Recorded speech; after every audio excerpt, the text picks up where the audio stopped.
بسم اللہ الرحمن الرحیم۔ اللہم صلی علی محمد وعلی آل محمد وبارک وسلم۔ بے حد و بے حساب درود و سلام حضور آقا کریم صلی اللہ علیہ وآلہ وسلم اور ان کی آل پر۔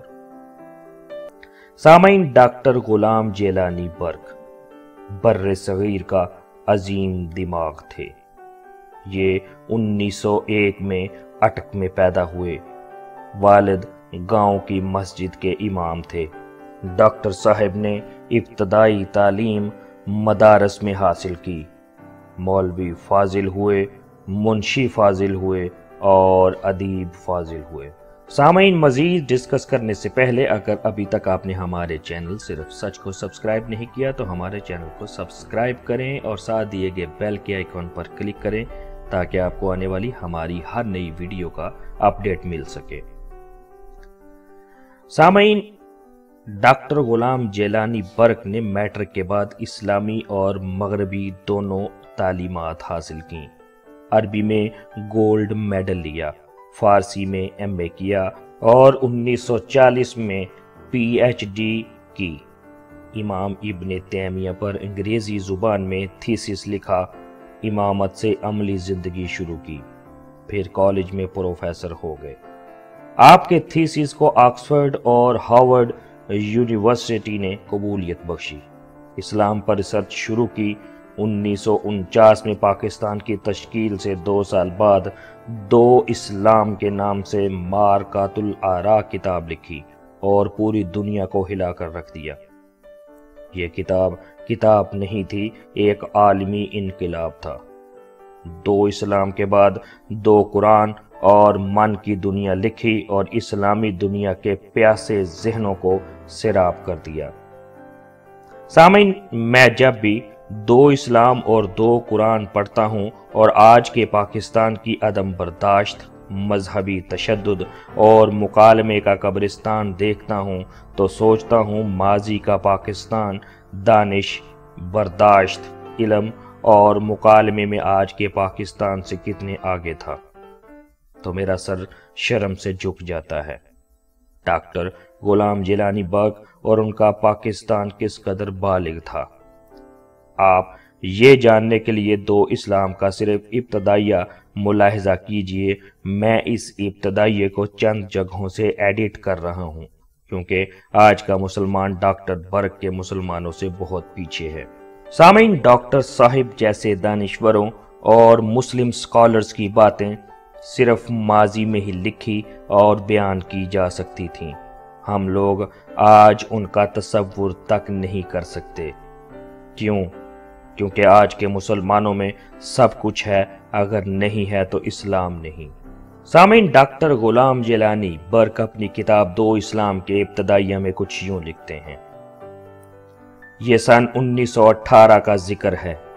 میں والد صاحب کے ساتھ امرتسر گیا۔ میں چھوٹے سے گاؤں کا رہنے والا، جہاں نہ بلند عمارات، نہ مصفح سڑکیں، نہ کاریں، نہ بجلی کے کمکمے اور نہ اس وضع کی دکانیں، دیکھ کر دنگ رہ گیا۔ لاکھوں کے سامان سے سجی دکانیں اور بورڈز پر کہیں رام بھیجا سنت رام لکھا تھا، کہیں دنی چند اگروال، کہیں سنت سنگھ سبل اور کہیں شادی لال فقیر چند۔ حال بازار کے اس سرے سے اس سرے تک کسی مسلمان کی کوئی دکان نظر نہیں آئی۔ ہاں، مسلمان ضرور نظر آئے۔ کوئی بوجھ اٹھا رہا تھا، کوئی گدے لاد رہا تھا، کوئی کسی ٹال پہ لکڑیاں چیر رہا تھا، کوئی بھیک مانگ رہا تھا۔ غیر مسلم کاروں میں جا رہے تھے اور مسلمان 2.5 من بوجھ کے نیچے دبا ہوا مشکل سے قدم اٹھا رہا تھا۔ ہندوؤں کے چہرے پر رونق، بشاشت اور چمک تھی اور مسلمان کا چہرہ افاقہ، مشقت، فکر اور جھریوں کی وجہ سے افسردہ و مسخ۔ میں نے والد صاحب سے پوچھا، کیا مسلمان ہر جگہ اسی طرح زندگی بسر کر رہے ہیں؟ والد صاحب: ہاں۔ میں نے عرض کیا، اللہ نے مسلمانوں کو بھی ہندو کی طرح 2 ہاتھ، 2 پاؤں اور ایک سر عطا کیا ہے تو پھر کیا وجہ ہے ہندو تو زندگی کے مزے لوٹ رہے ہیں اور مسلمان ہر جگہ حیوان سے بدتر زندگی بسر کر رہا ہے؟ والد صاحب، یہ دنیا مردار سے زیادہ نجس ہے اور اس کے متلاشی کتوں سے زیادہ ناپاک ہیں۔ اللہ نے یہ مردار ہندوؤں کے حوالے کر دیا ہے اور جنت ہمیں دے دی ہے۔ کہو کون فائدے میں رہا، ہم یا وہ؟ میں بولا، اگر دنیا واقعی مردار ہے تو پھر آپ تجارت کیوں کرتے ہیں اور مال تجارت خریدنے کے لیے امرتسر تک کیوں آتے ہیں؟ ایک طرف دنیاوی ساز و سامان خرید کر منافع کمانا اور دوسری طرف اسے مردار قرار دینا عجیب قسم کی منطق ہے۔ والد صاحب، بیٹا، بزرگوں سے بحث کرنا سعادت مندی نہیں۔ جو کچھ میں نے تمہیں بتایا ہے وہ ایک حدیث کا ترجمہ ہے۔ حدیث کا نام سن کر میں ڈر گیا اور بحث بند کر دی۔ سفر سے واپس آ کر میں نے گاؤں کے ملا سے اپنے شبہات کا اظہار کیا۔ اس نے بھی وہی جواب دیا۔ میرے دل میں اس معمے کو حل کرنے کی تڑپ پیدا ہوئی، لیکن میرے قلب و نظریہ پر تقلید کے پہرے بیٹھے تھے۔ علم کم تھا اور فہم محدود، اس لیے معاملہ الجھتا گیا۔ میں مسلسل 14 برس تک حصول علم کے لیے مختلف علماء و صوفیاء کے ہاں رہا۔ درس نظامی کی تکمیل کی، سینکڑوں واعظین کے واعظ سنے، بیسیوں دینی کتابیں پڑھیں اور بالآخر مجھے یقین ہو گیا کہ اسلام رائج کا محصل یہ ہے: توحید کا اقرار اور صلاۃ یعنی نماز، زکوٰۃ، صوم یعنی روزہ اور حج کی بجا آوری، اذان کے بعد ادب سے کلمہ شریف پڑھنا، جمعرات، چہلم، 11ویں وغیرہ کو باقاعدگی سے ادا کرنا، قرآن کی عبارت پڑھنا، اللہ کے ذکر کو سب سے بڑا عمل سمجھنا، قرآن اور درود کے ختم کرانا، حق ہو کے ورد کرنا، مرشد کی بیعت کرنا، مرادیں مانگنا، مزاروں پر سجدے کرنا، سڑکوں اور بازاروں میں سب کے سامنے ڈھیلا کرنا، تعویذوں کو مشکل کشا سمجھنا، کسی بیماری یا مصیبت سے نجات کے لیے مولوی جی کی دعوت کرنا، گناہ بخشوانے کے لیے قوالی سننا، غیر مسلم کو ناپاک و نجس سمجھنا، طبیعیات یعنی فزکس، ریاضیات یعنی میتھمیٹکس، اقتصادیات، تعمیرات وغیرہ کو کفر خیال کرنا، غور و فکر اور اجتہاد و استنباط کو گناہ قرار دینا، صرف کلمہ پڑھ کر بہشت میں پہنچ جانا اور ہر مشکل کا علاج عمل اور محنت کی بجائے دعاؤں سے کرنا۔ میں علماء کرام کے فیض سے جب تعلیمات اسلامی پر پوری طرح حاوی ہو گیا تو یہ حقیقت واضح ہوئی: خدا ہمارا، رسول ہمارا، فرشتے ہمارے، جنت ہماری، حوریں ہماری، زمین ہماری، آسمان ہمارا، الغرض سب کچھ کے مالک ہم ہیں اور باقی قومیں اس دنیا میں جھک مارنے آئی ہیں۔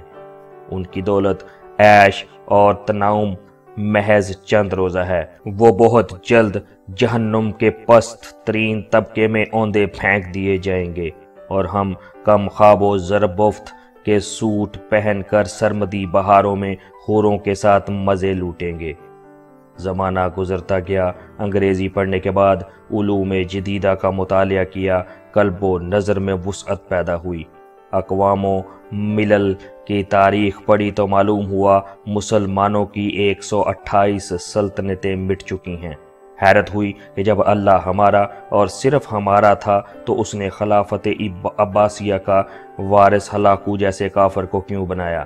ہسپانیہ کے اسلامی تخت پہ فرونیا کو کیوں بٹھایا؟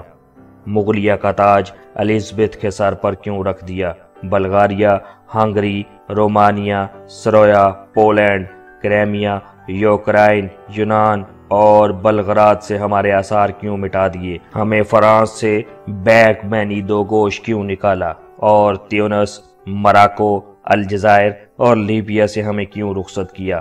میں رفع حیرت کے لیے مختلف علماء کے پاس گیا لیکن کامیابی نہ ہوئی۔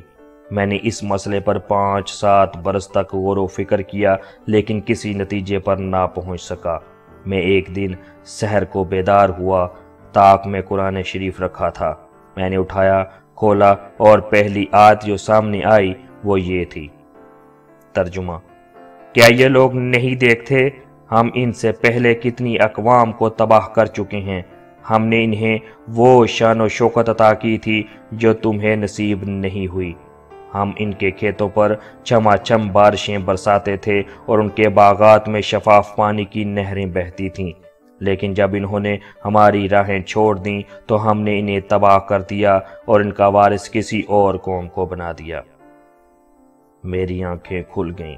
اندھی تقلید کی وہ تاریک گھٹائیں جو دماغی ماحول پر محیط تھیں یکا یک چھٹنے لگیں اور اللہ کی سنت جاریہ کے تمام گوشے بے حجاب ہونے لگے۔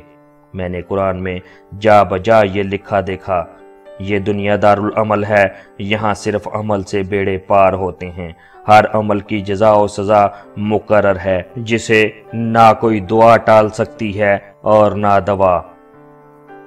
اللہ کریم نے قرآن کریم میں ارشاد فرمایا۔ ترجمہ: انسان کے لیے وہی کچھ ہے جس کی وہ کوشش کرتا ہے۔ میں سارا قرآن مجید پڑھ گیا اور کہیں بھی محض دعا یا تعویذ کا کوئی صلہ نہ دیکھا، کہیں بھی زبانی خوشامد کا اجر زمردی محلات، حوروں اور حجوں کی شکل میں نہ پایا۔ یہاں میرے کانوں نے صرف تلوار کی جھنکار سنی اور میری آنکھوں نے غازیوں کے وہ جھرمٹ دیکھے جو شہادت کی لازوال دولت حاصل کرنے کے لیے جنگ کے بھڑکتے شعلوں میں کود رہے تھے۔